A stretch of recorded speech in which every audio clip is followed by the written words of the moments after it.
بسم اللہ الرحمن الرحیم۔ السلام علیکم۔ اسلامک انفو ڈیسک چینل دیکھنے اور سننے والے حضرات کو اشنال کی جانب سے خوش آمدید۔ اس ویڈیو میں آج ہم بتائیں گے آپ کو قرآن پاک کے حوالے سے کہ قرآن پاک کی حفاظت کی ذمہ داری ہمارے اوپر ہے یا اللہ پر ہے۔ قرآن کی حفاظت جانیں گے نبی پاک صلی اللہ علیہ وسلم کے ارشادات کی روشنی میں، اور ساتھ ہی یہ بھی جانیں گے کہ کیا قرآن پاک کے الفاظ کا مطلب جانے بنا اس کو پڑھنا کوئی فائدہ نہیں دے گا، اور حضرت موسیٰ علیہ السلام کو اللہ سے باتیں کرنے میں کتنا مزہ آتا تھا۔ یہ سب جاننے کے لیے ہمارے ساتھ ویڈیو کو آخر تک دیکھتے رہیں۔ اس سے پہلے میری گزارش ہے کہ جو لوگ میرے چینل پر نیو ہیں اور ابھی تک انہوں نے چینل کو سبسکرائب نہیں کیا تو وہ مہربانی سے پہلے چینل کو سبسکرائب کر دیں اور ساتھ ہی گھنٹی کے بٹن کو بھی دبا دیں تاکہ ہماری ہر آنے والی نئی ویڈیو کا نوٹیفیکیشن آپ کو مل سکے۔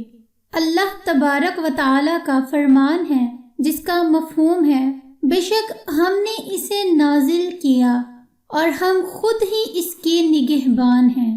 یعنی اللہ تعالیٰ فرما رہے ہیں کہ قرآن پاک کو ہم نے ہی نازل کیا اور ہم خود ہی اس کی حفاظت کرنے والے ہیں۔ نبی پاک کے ارشاد کی حقیقت ہے، سمجھ لو اگر کھانا کھاتے ہوئے لقمہ زمین پر گر جائے تو اس کو اٹھا کر صاف کر کے کھا لو، کیونکہ آپ صلی اللہ علیہ وسلم جانتے ہیں کہ حق تعالیٰ ہم کو دیکھ رہے ہیں، تو ان کی نعمت کی ان کے سامنے بے قدری کرنا بڑی بے حیائی ہے۔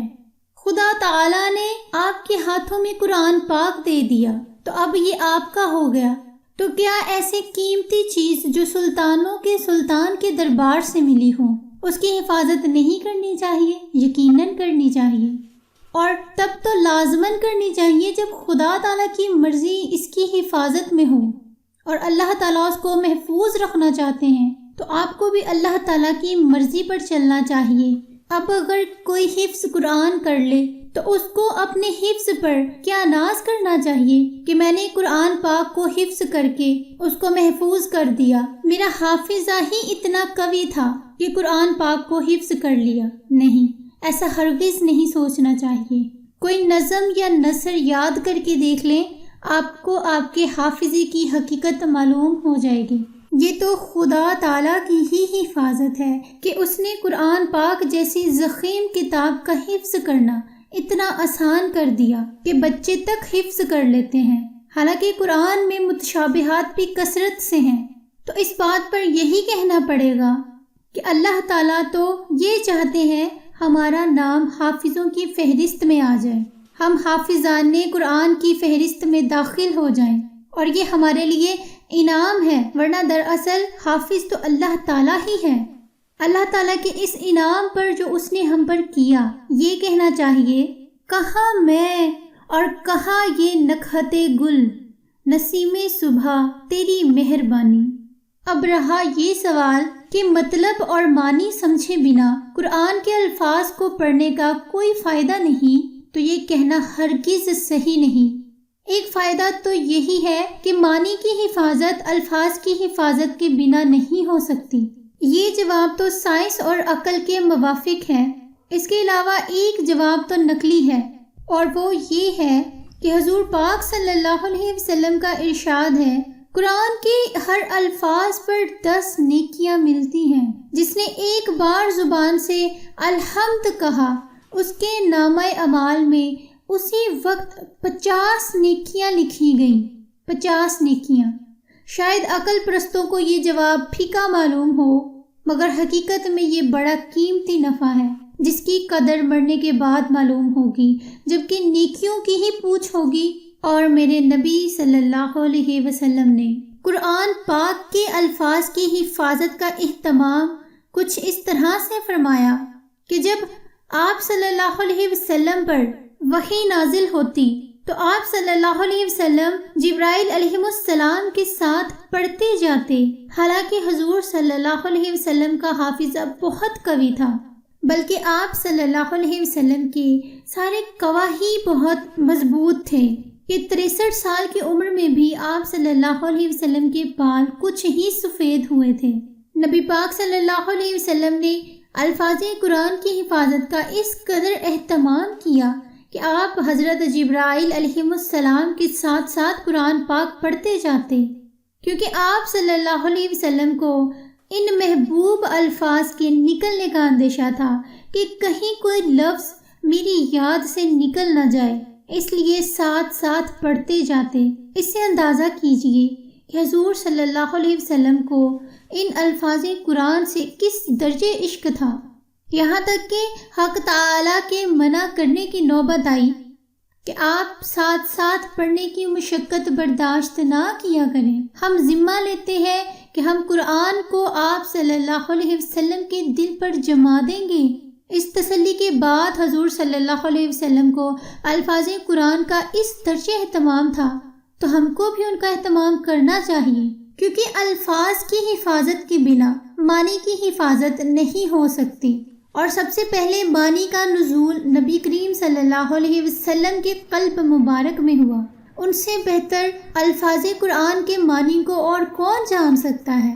لیکن پھر بھی نبی پاک صلی اللہ علیہ وسلم نے الفاظ قرآن کی حفاظت کا اس قدر اہتمام فرمایا، تو ہمیں ان الفاظ کا اہتمام کیوں نہیں کرنا چاہیے؟ اگر ہمیں قرآن پاک کے الفاظ کے معنی سمجھ میں نہیں آتے، پھر بھی قرآن پاک کی تلاوت کرنے کی بے شمار فائدے اور برکتیں ہیں۔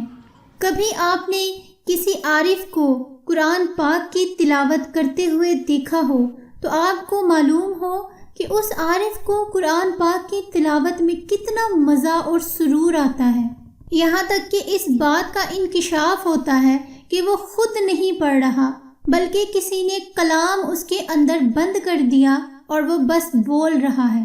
اور قرآن پاک کی تلاوت کرتے ہوئے یہ غلبہ ایک خاص وجہ سے بھی ہے، اور وہ وجہ یہ ہے کہ قرآن میں اللہ تعالیٰ صاف صاف اپنی شوکت، عظمت اور جلال کو ظاہر فرماتے ہیں۔ کہیں عتاب ہے، کہیں شکایت ہے، کہیں تسلی ہے، کہیں بشارت ہے، کہیں تکلم ہے، کہیں خطاب ہے، جسے پڑھ کر ہی انسان پر ایک خاص قسم کا غلبہ طاری ہو جاتا ہے۔ اور کچھ نہ صحیح تو آپ یہی سوچ لیں کہ اللہ پاک دنیا میں سب سے زیادہ محبوب ہیں۔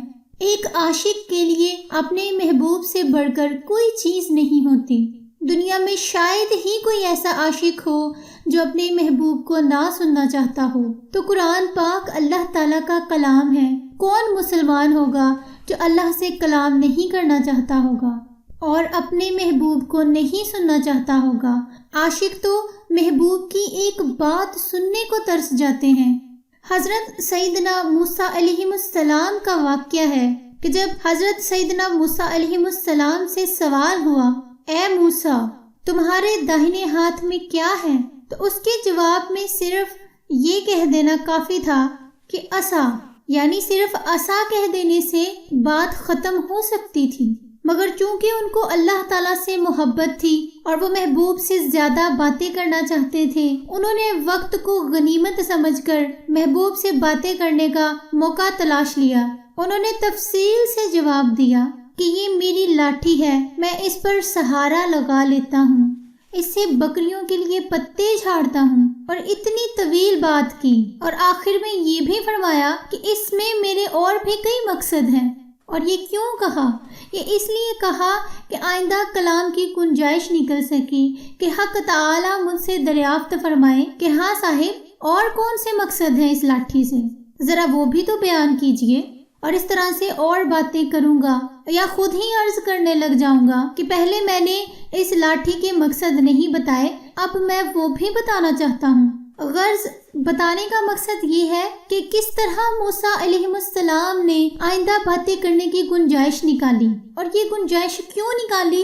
کیونکہ عاشق کو محبوب سے باتیں کرنے کا مزہ آتا ہے، اور یہ دولت تو مسلمانوں کو گھر بیٹھے نصیب ہے کہ جب چاہیں اللہ تعالیٰ سے باتیں کر لیں۔ اب بھی اگر کوئی پوچھے کہ قرآن پاک کو بنا سمجھے پڑھنے کے فائدے کیا ہیں، تو پھر یہ حیرت کی بات ہے، کیا یہ کم فائدے ہیں؟ یہ بہت بڑی دولت ہے، مگر اس کی قدر محبت کرنے والے ہی جانتے ہیں۔ اگر ضرورت ہے تو صرف محبت کی۔ عاشق کی تو یہ حالت ہوتی ہے کہ محبوب کا نام سننے میں بھی ان کو مزہ آتا ہے۔ قرآن سے زیادہ خدا کا نام کس کتاب میں ہوگا؟ ہر آیت میں قریب قریب بار بار خدا کا نام آتا ہے اور جا بجا خدا کی حمد و ثنا اس طرح بیان کی گئی ہے کہ اسے زیادہ کوئی کر ہی نہیں سکتا۔ تو پھر کون سا مسلمان ہے جس کو خدا تعالیٰ کا نام سننے میں مزہ نہ آئے اور قرآن پاک پڑھنے میں مزہ نہ آئے؟ اگرچہ اللہ تعالیٰ کی حمد و ثنا اور ذکر کرنے کے اور بھی بے شمار طریقے ہیں، مگر نماز اور تلاوت سے زیادہ کوئی طریقہ بہتر نہیں۔ اس ویڈیو میں اور اس سے پہلے والی ویڈیو میں تقریباً قرآن پاک کے حوالے سے جتنے بھی اعتراض اور سوالات تھے ان کے جواب دیے جا چکے ہیں۔ اس سے پہلے والی ویڈیو کا لنک آپ کو ڈسکرپشن میں مل جائے گا۔ آپ کو آج کی یہ ویڈیو کیسی لگی ہمیں کامنٹ کر کے ضرور بتائیں۔ ان کے علاوہ اگر آپ کا کوئی سوال ہے یا آپ ہم سے کچھ پوچھنا چاہتے ہیں تو ہم سے کامنٹ سیکشن کے ذریعے پوچھ سکتے ہیں۔ نیکسٹ ویڈیو تک کے لیے اللہ حافظ، فی امان اللہ۔